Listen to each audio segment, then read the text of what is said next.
Hello, everybody, and welcome to Friday Apocryphal Podcast, your one-stop shop for everything Friday Apocryphal and podcast. And boy, do we have a show for you today. Today we are covering the Shepherd of Hermas, chapters 50 through 53. What is this background? Oh, see, these are supposed to be trees. Now, I picked the one that has the least green in it, because there will be a part at the end of these where they're like, look at the trees, and that's something that creationists like to say to us, right? They tell us to look at the trees. Yeah, our green screen chroma key technology just eats green for some reason, and we can't show green on the background without it turning to black. Which I don't understand. We have been over it so many times. We have uninstalled everything and reinstalled everything and disabled everything, and it's still there. We've tried doing it on different layers too.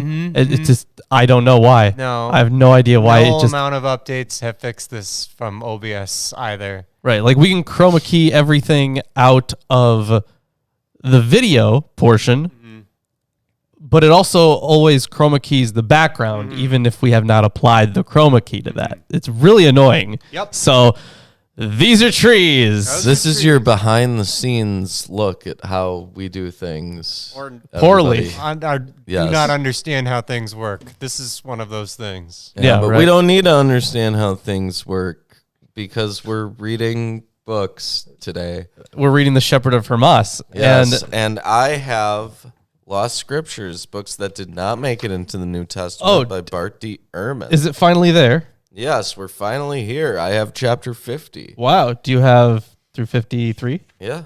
Oh, that's great. I don't know if it's all of it. Well, I guess we'll find out. No. I hope so. I also like how YouTube shows us that someone's in the chat and we have 2 likes but 0 viewers. Yeah, and it's giving us the real-time views. And we also have that there are people there. So that's thanks not YouTube. Possible, YouTube. Wow, okay. There it they goes. changed it, there it immediately after I said something. I see how it is, Susan. All right, I see how it is. There's two. Okay. Yeah, you were right. What if Susan's actually a secret huge fan of the show? Susan's gone, guys. There's a new CEO, and you got to look into it. Yeah. Oh, shoot. It's been 6 months. Sorry, Susan. Susan's just a person now. No association. Wait, was she not just a person before? Well, she was just a person who was in charge of YouTube. Holy shit, she wasn't a person now she's before. just a person who's not in charge of YouTube. Wow, all right. Wow. Okay. So anyways, what are you reading from? Oh, you see, I am reading from the Hermenia commentary series with the translation of The Shepherd of Hermas from, Carolyn Osick. I am not going to get this right ever, am I? No, probably not. Anyways, we're entering into the parables. Yeah, finally. It's about time. This is the last section of the book. Yes. And I believe yours goes on much longer than mine does. Probably. But this is the last section. So how about I just hop into chapter 50? Sounds good. The first part is A Tale of Two Cities. Wait, what? Yeah. No, we talked about they did it first. I've heard this coming. Yeah.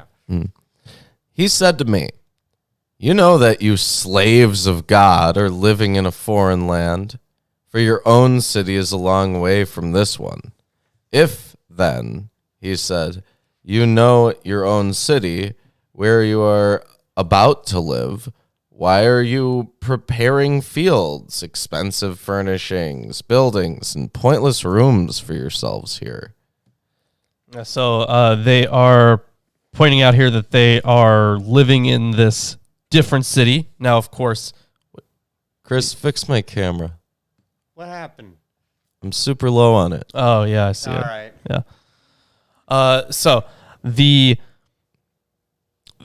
two different cities thing, where you have the Christians living in the foreign land, right? So this is a very eschatological theme, and they point to multiple places where this can be seen.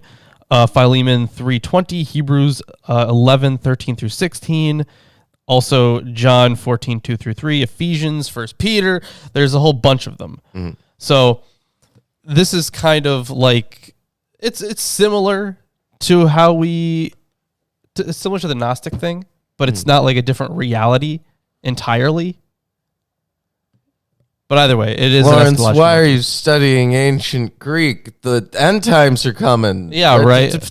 Just prepare yourself for that. Yeah, got no time to be learning. Mm-hmm. Anyone who prepares these things in this city, therefore, cannot return to his own city.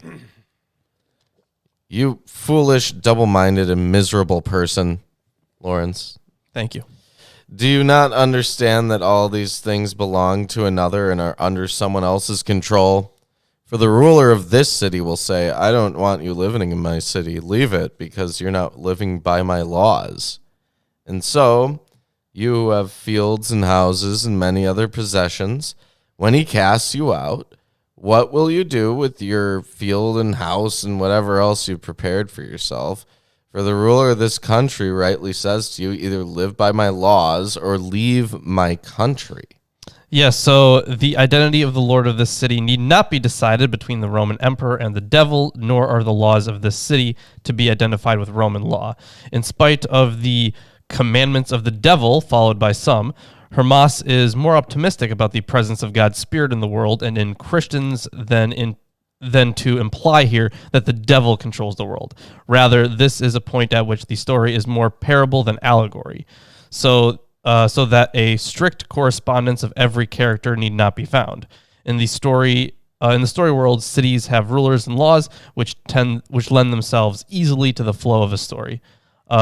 The conflict between concerns of this world and those of the next is then cast in terms of the ruler's right to insist on obedience to the local laws.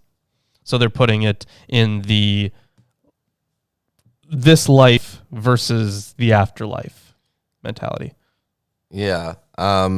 Very clearly the landowner here is supposed to be God, and the dispute is that he, as the landowner, is allowed to evict people from his property if they are not. Well, no. This landowner that they're talking about, like, because the statement was, if you follow the laws of this landowner, so that it applies equally to God, right? Right, because but that one he isn't has God. Claim to the millennial kingdom or whatever. Yeah, but that one isn't God. So the one that this is a polemic against isn't God. Oh. He would be the other one. Is it probably. a polemic against? Well, it's not necessarily a polemic against a certain person. I don't think it's a polemic against. It's saying, like, you're being foolish and double-minded. Do you not understand that all these things belong to another and are under someone else's control? Mm-hmm. Right? Yeah, I suppose. Okay. So you could very easily interpret this as a theological statement. Yeah, sorry, I'm thinking the Lord of the City before. Oh. Yeah, the Lord of the City, and then in comparison to this other one. Mm-hmm. Anyways. And so what will you do? You have a law from your own city. Will you completely renounce your own law for the sake of your fields and whatever else you own and follow the law of the city you are in now? Take care, because renouncing your law may be contrary to your own interests. For if you want to return to your own city, you will not be welcome because you have renounced its law. You'll be shut out of it.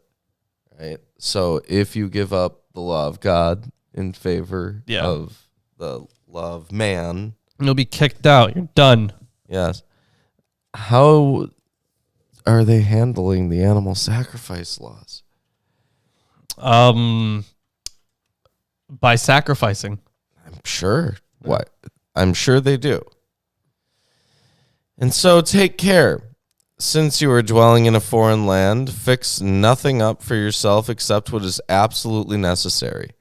And be ready, so that when the master of the city wants to banish you for not adhering to his law, you can leave his city and go to your own, and live according to your own law gladly, suffering no mistreatment. But when they're referring to your own city, they're referring to, like, the afterlife, right? So what they're saying is, literally, like, if the governing body of the land would put you to death for following the commandments of God. You should just gladly be put to death. Essentially, because you are Hooray, you win. you're going to your real home in the afterlife with God. Is that considered like a win con? Yeah, it could be considered one. In fact, Yeah. that's great because you become a martyr. And that's like a big honor, right? Yeah, that's like Yeah, plus yeah, 6 points on God trial. They love martyrdom. Yeah. They do love it.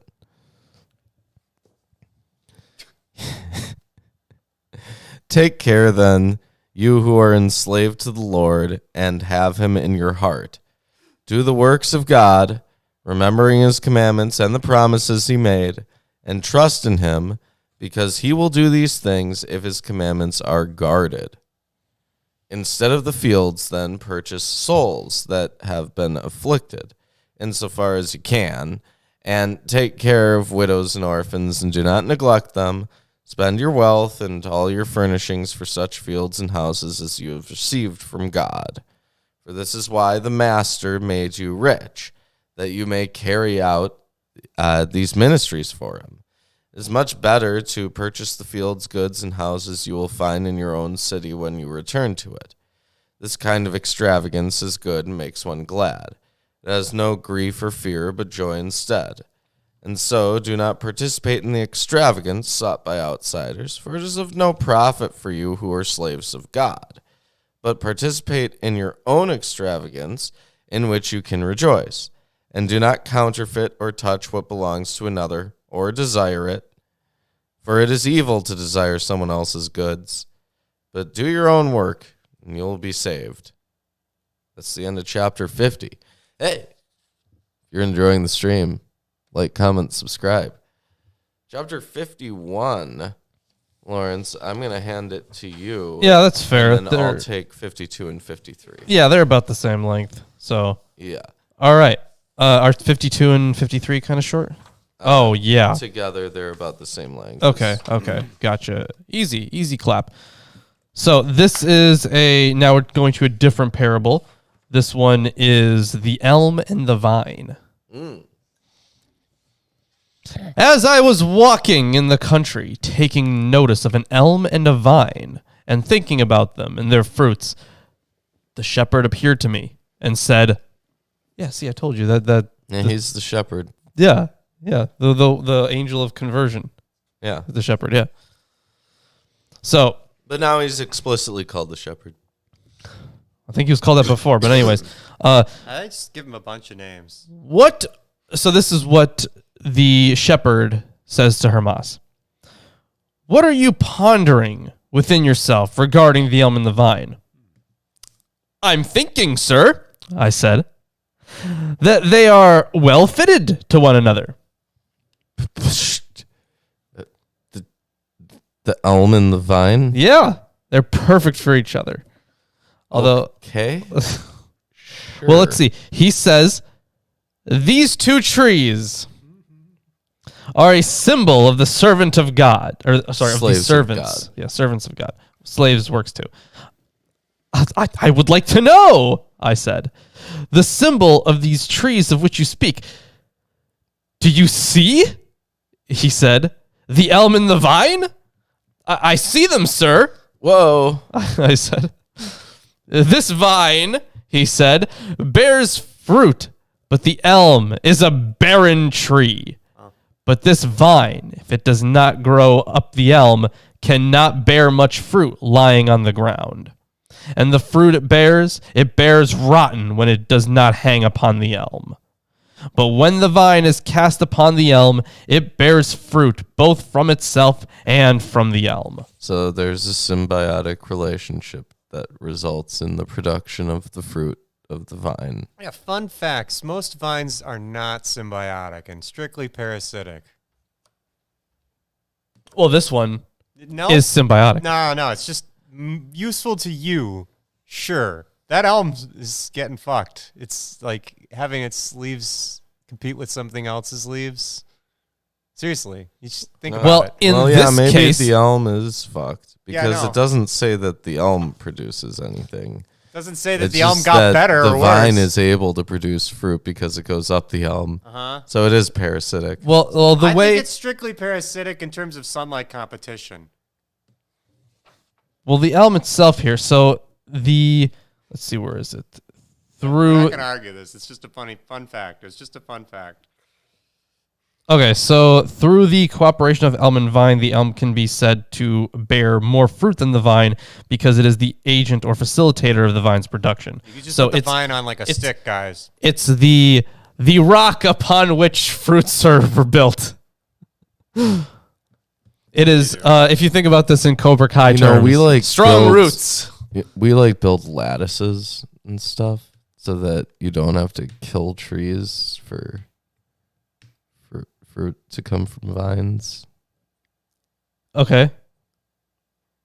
Yeah, sometimes like vines can genetically hack trees just so that they can make more vines. The vine is rooting directly into the bark. Yeah, they This do is that. disgusting. Yeah, they do that. This is horrible. Have you never rooted directly into bark before? No. Wow, just me? Okay. I see how it Yeah, is. you haven't like I'm totally the lone wolf on this one. force grafted yourself onto a tree. You haven't like done that. Dude, I do that all the time. Lawrence is wrong. I believe you, Lawrence. I- Anyways, continue reading. Oh, good stuff. So you see that the elm gives much fruit, not less than the vine, but rather more. How, sir, is it more? Because the vine hanging upon the elm gives fruit that is plentiful and good, but when it lies on the ground, it bears little and rotten fruits. So this parable refers to the servants of God, poor and rich. So You need everyone. It's a very communal thing. So the servants of God are like parasites. They That's what it's saying. They don't know that. They think that it's like great because they get more food. They're All they're thinking about, Ruben. They're not That's- thinking about the well-being of like the tree or the weird relationship it has in that sense. They're not thinking about that. they're putting it in a way where the elm is giving stability to the vine, so Right. the vine can produce. Yeah, it's giving. What's it getting? No, no. It's making it look like it has fruit. So it's It loses. no. It looks nice. loses. It's a parasitic It's relationship. strictly parasitic. Yeah. All right. Let's see. Where was I? Yes. Right now. Hermas is actually asking here. How, sir? I said, show me. Listen. He said, the rich person has money, which is poor in the sight of the Lord, and is distracted about wealth.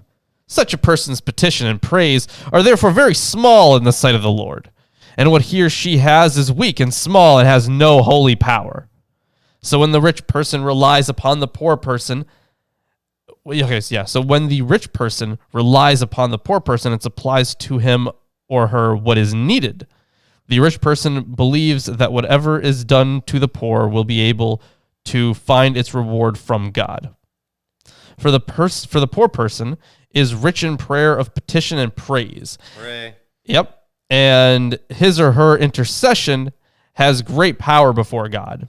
So, see, Well, that's because Thoughts and this is the economic disadvantage actually functionally decreases intelligence by like up to a standard deviation, and Quality of life, obviously, Like, is just lower. quality of life is poor. You know, people who are not in situations of economic turmoil, unlike most Americans who could not afford to pay a $400 bill that they did not expect. People who are not in those situations are more likely to consider humanitarian causes. because they know what it's like. They Yeah. get it. Yeah, they also in certain economic brackets, you don't see like any concern for things like climate change or stuff like that. And it has to do with income, man. People who have more money. I'm not saying that people who are rich are better, right?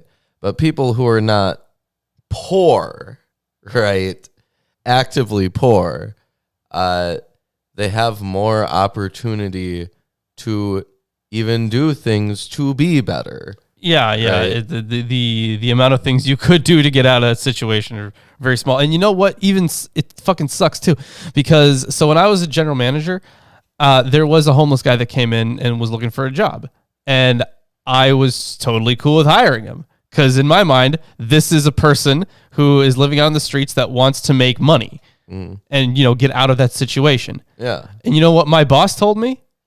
Nah. He said no. He's like, no, I'm not allowing you to hire this guy because it would be bad for business. Yeah, bad for business. I'm like, are you fucking kidding me? Like, poor people can barely find a fucking job.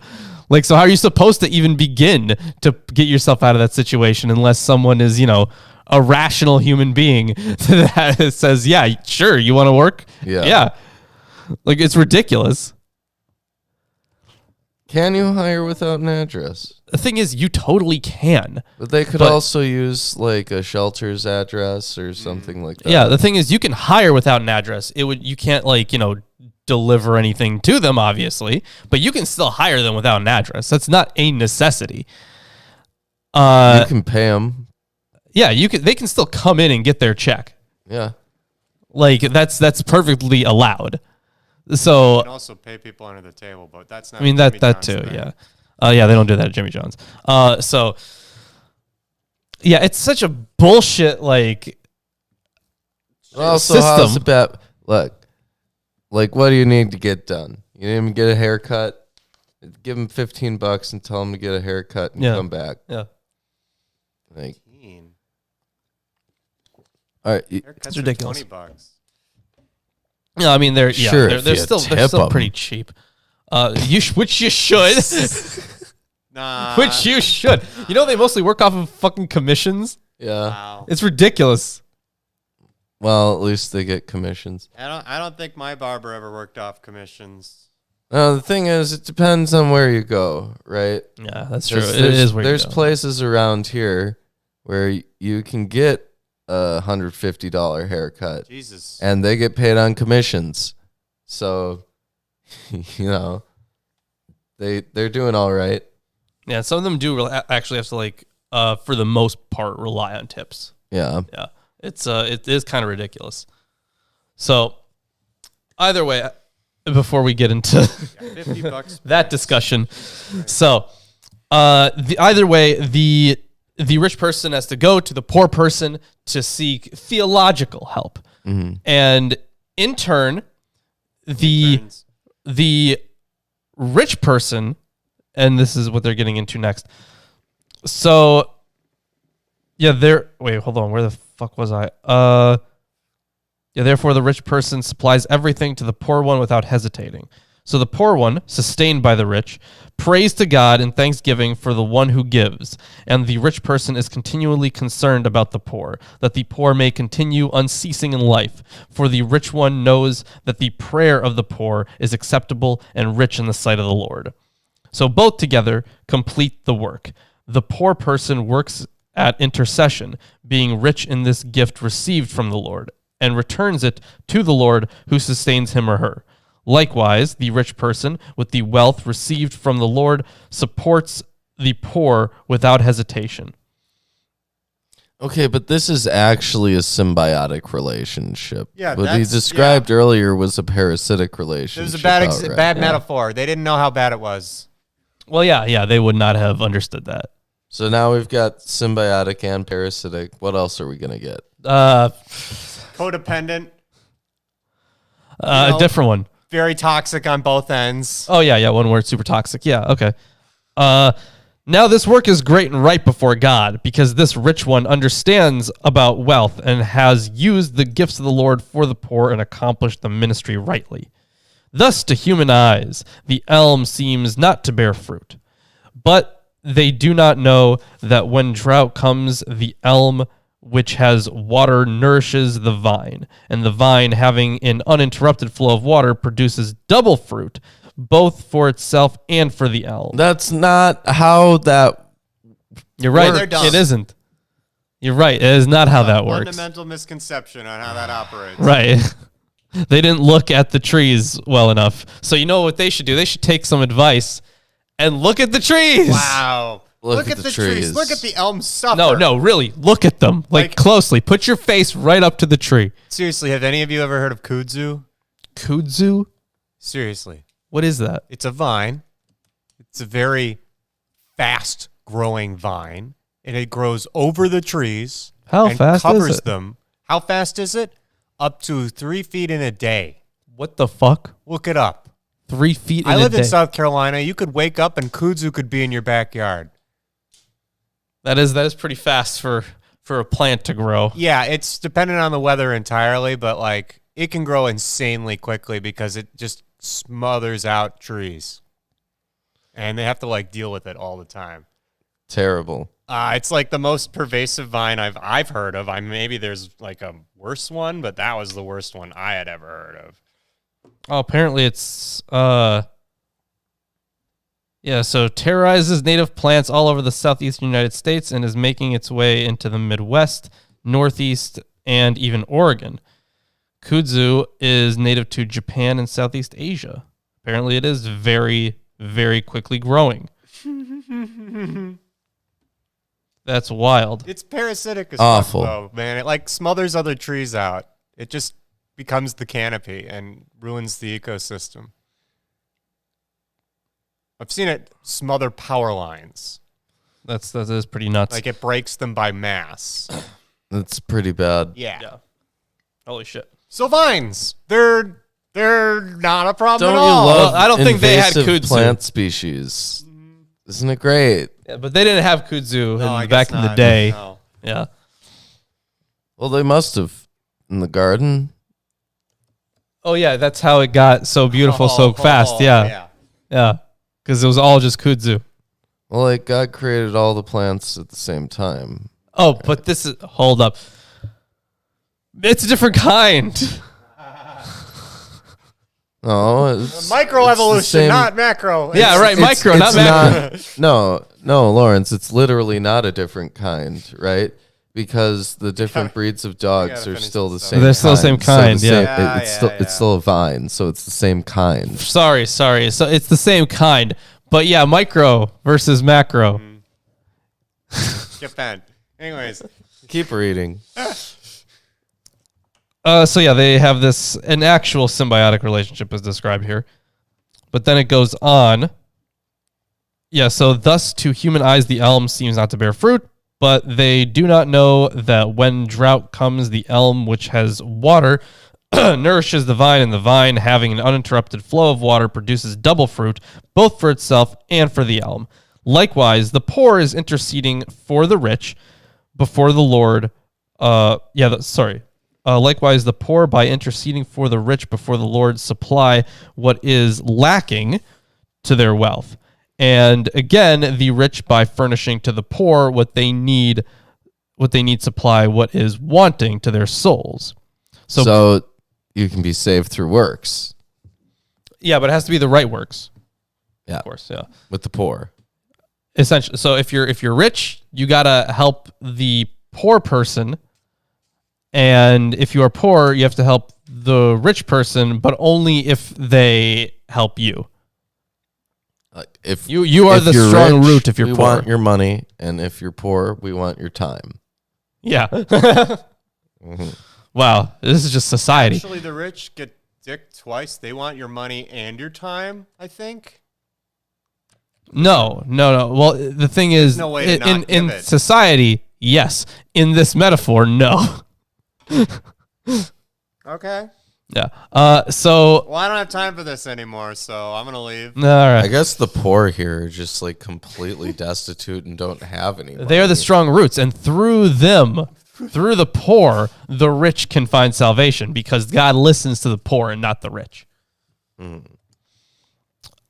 So What about rich? Never mind. Just forget it. Okay. Well, middle class people. Yeah.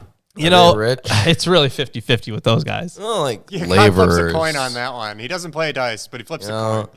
like someone who does construction, right? Are they poor?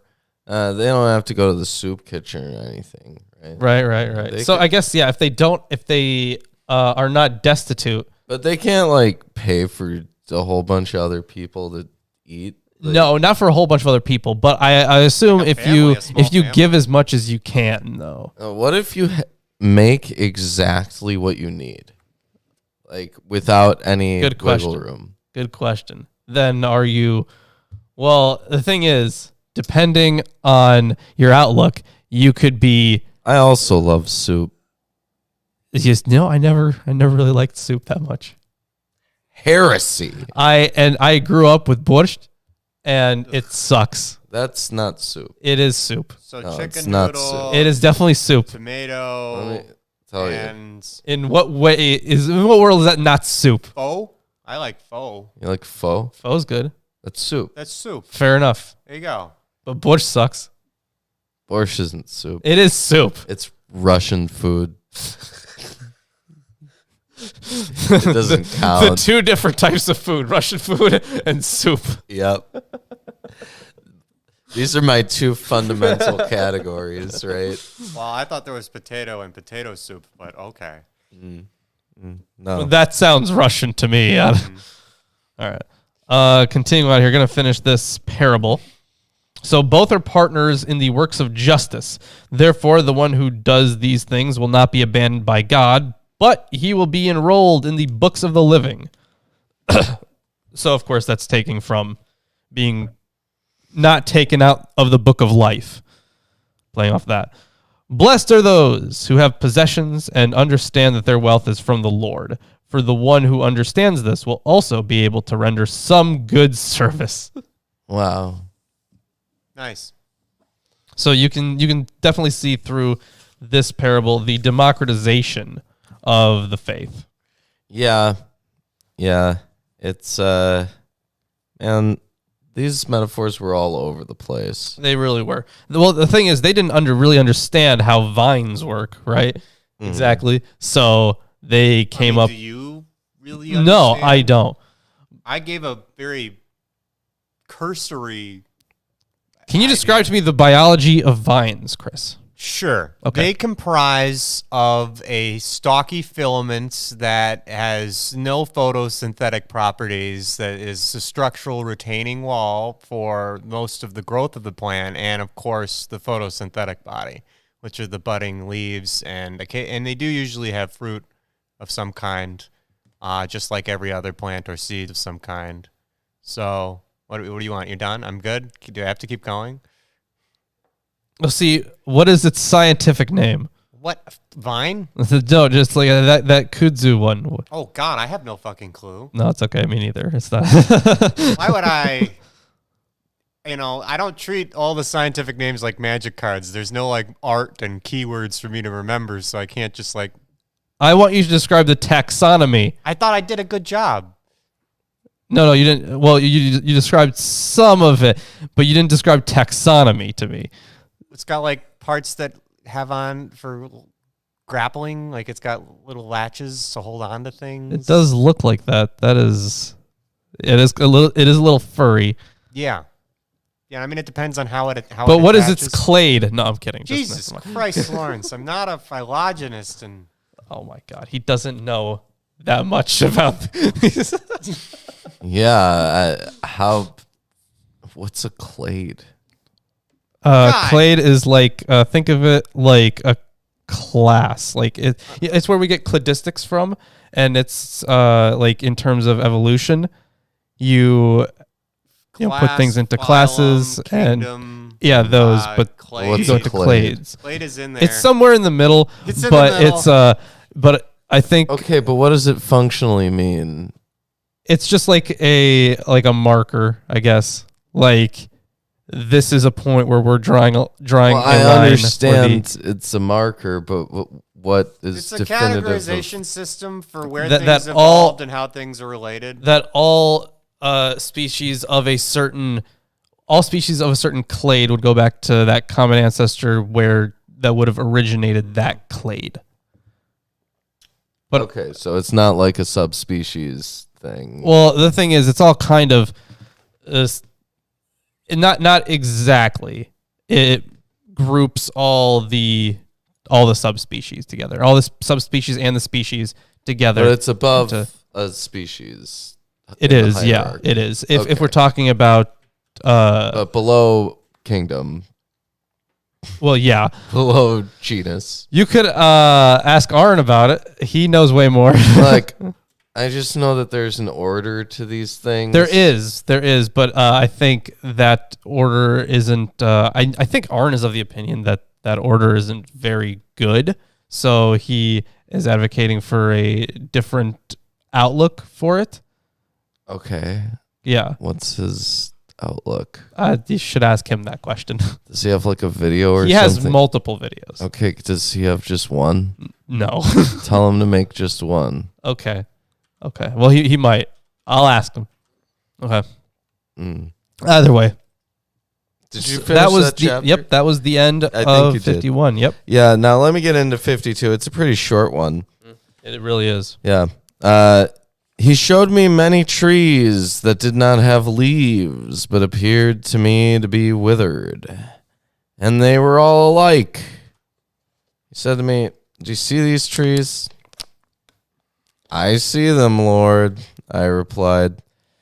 "They are like one another and withered."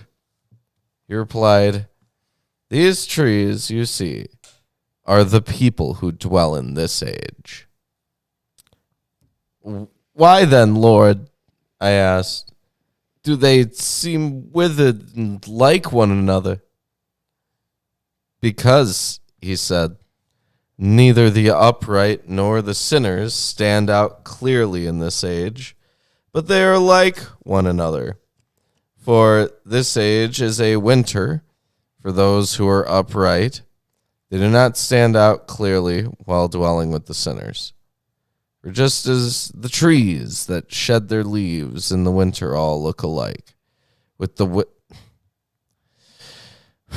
withered indistinguishable from the living, so too in this age it is not clear who the upright are and who the sinners, but they all appear alike." Yeah, so the point of the parable is that all trees in the sample look alike, whether they are dead or seasonally dormant. The equation of living in this world and looking dry is not apparent to Hermas, for he must ask why the trees look dry. The answer is that life in this world is winter for the just, meaning not hard, cold, or forbidding, but a condition in which they do not stand out as different from others. Mm-hmm. So you'll only stand out later. Yes. On the day of judgment, probably. Now we have another parable, chapter 53. Oh, these are summer trees. Ah. Yeah, that's the title here, Summer Trees. Do you like trees, Lawrence? They perform a very important function for our life here on Earth. Yeah, but do you like them? No. No, you don't like them. I like trees. They're very important. But you don't just like bees. They're very important. I like bees. I don't think bees are that important. I think trees are more important. Well, no, bees are pretty important. I think bees have an important role that could be replaced by like a bunch of other animals that are totally ready to replace that evolutionary niche, including a bunch of flies and moths and like hummingbird moths and stuff. The thing is, they're just already being replaced in the places where the bee population. The thing is, I like honey, and I don't like fake honey. And so we need the bees. Yeah, I don't think that. I'm not saying that the bees should go away. I'm just saying. Chris, why do you want to eradicate bees? I'm just saying that without trees, we all. Why do you want to commit bee genocide? Wow, oxygen, this guy. Plants. This is like a bee holocaust. Yeah, right. This is horrible. No, I just. Does anybody have the script to Bee Movie handy? I'm sure someone does. I have a version of it where it's from the bee's perspective, where 16-minute intervals each play in one of the honeycomb segmented of the eyes of the bee, and so you get to see the entire bee movie in 16 minutes. It took me a while to make it in a photo in an editor, but they took it down. It was on my Person Normal channel. Yeah. Wow. They took it down because it had all a bee movie in it at once. So I mean, I didn't have any claim to that. Yeah, but it was a parody.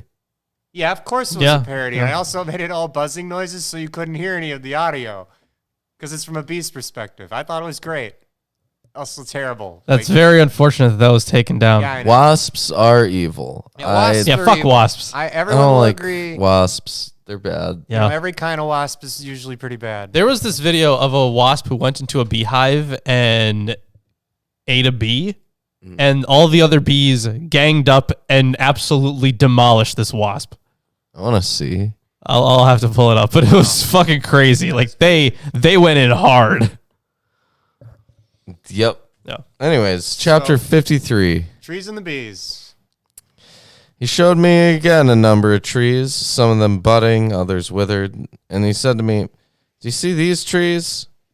"I see them, Lord," I replied. "Some of them are budding and others withered."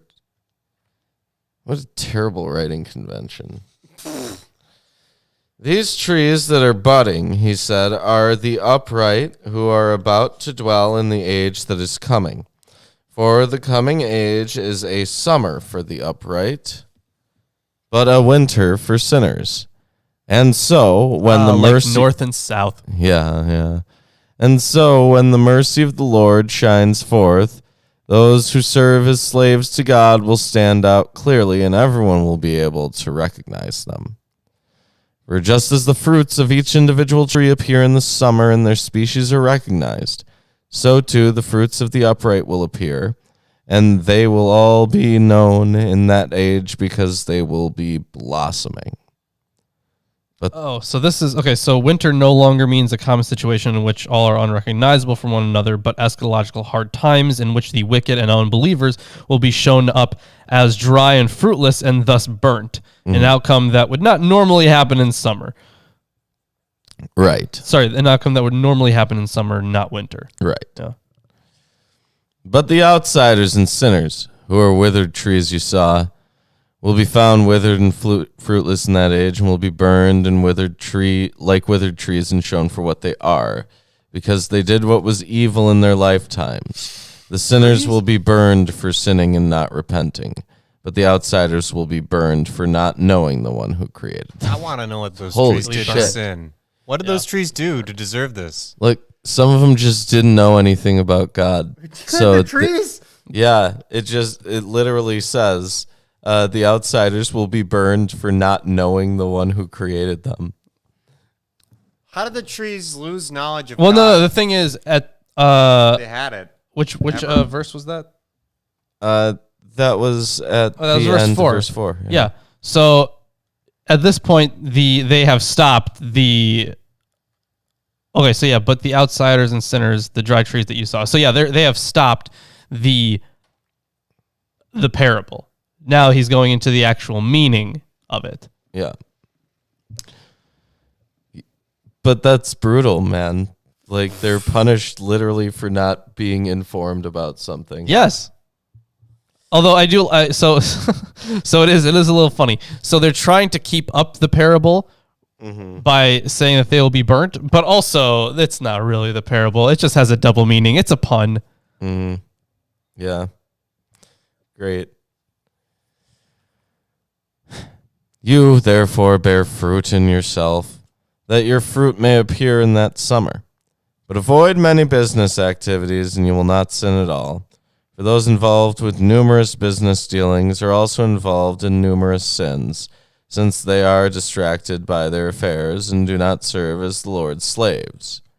How then," he continued, "can someone like this receive anything he asks from the Lord if he does not serve as the Lord's slave? For his slaves will receive what they request, but those who are not his slaves will receive nothing." Nothing? Nothing. It says right there. Wow, that's the best Christmas/birthday gift of all for a nihilist. Great. But if someone should engage in just one kind of business, or one business transaction, Anyone who has only one business. yeah, he will also be able to serve as the Lord's slave. For his thoughts will in no way be corrupted away from the Lord, but he will be enslaved to him, keeping his thoughts pure. Oh, see, this is what you were asking before. Yeah. We're at the middle class. Yeah, the middle class.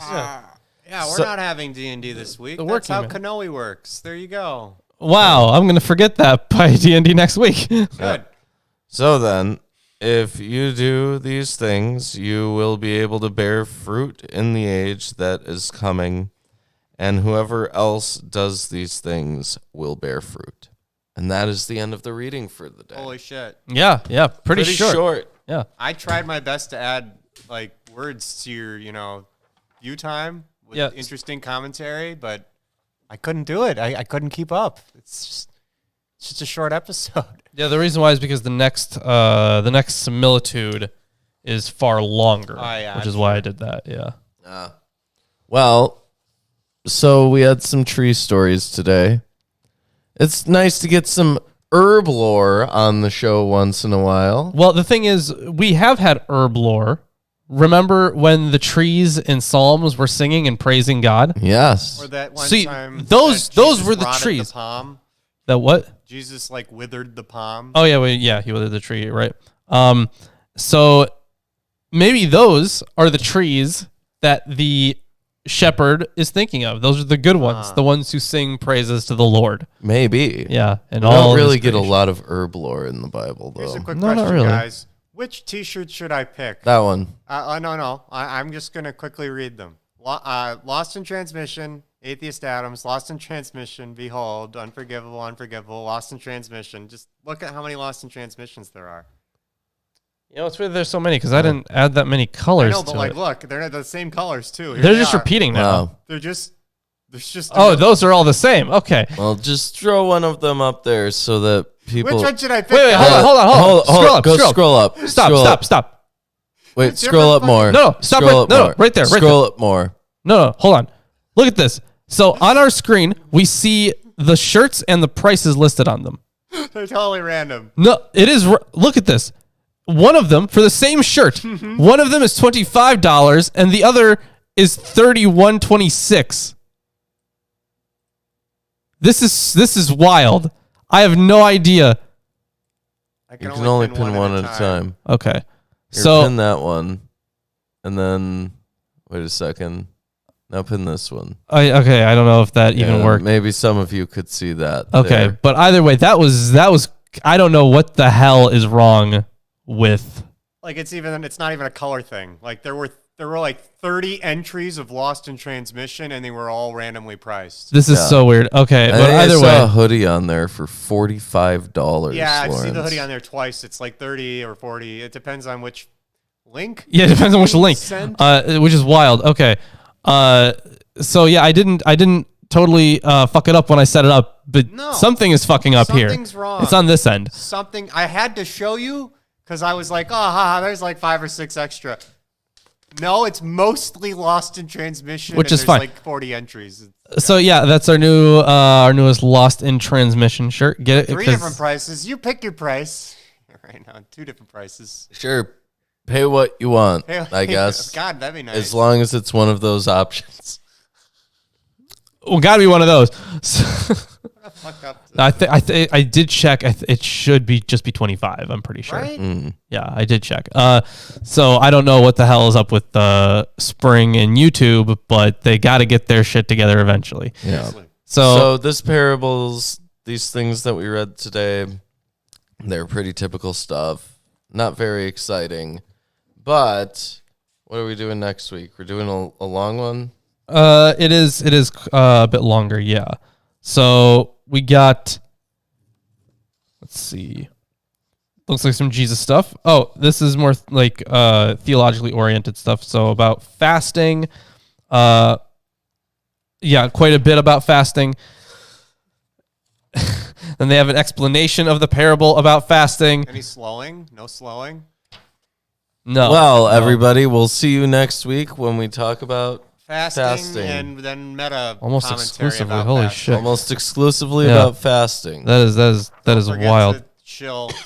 And the thing is, Check us out on Patreon, where you can support our shows. You could be on the show. You could be off the show. You could join our Discord. Don't need to be a patron for that, but you do get a special role in the Discord. You do, yeah. We have to update those because we've had a lot of people join. Yeah, we've got to figure out a lot of stuff. But you can also check out that Teespring link.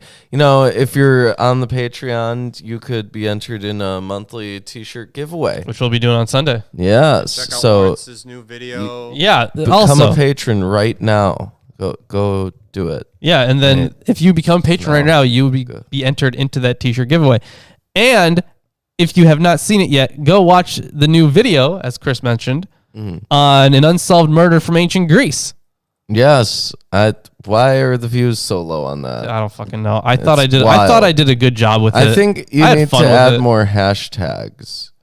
Like, you see how below certain videos there's they have like hashtags. grayed out Did hashtags. you like put true crime in? I put true crime in the tags. Yeah. Yeah. Now, you But not gotta as a do the hashtag. hashtags.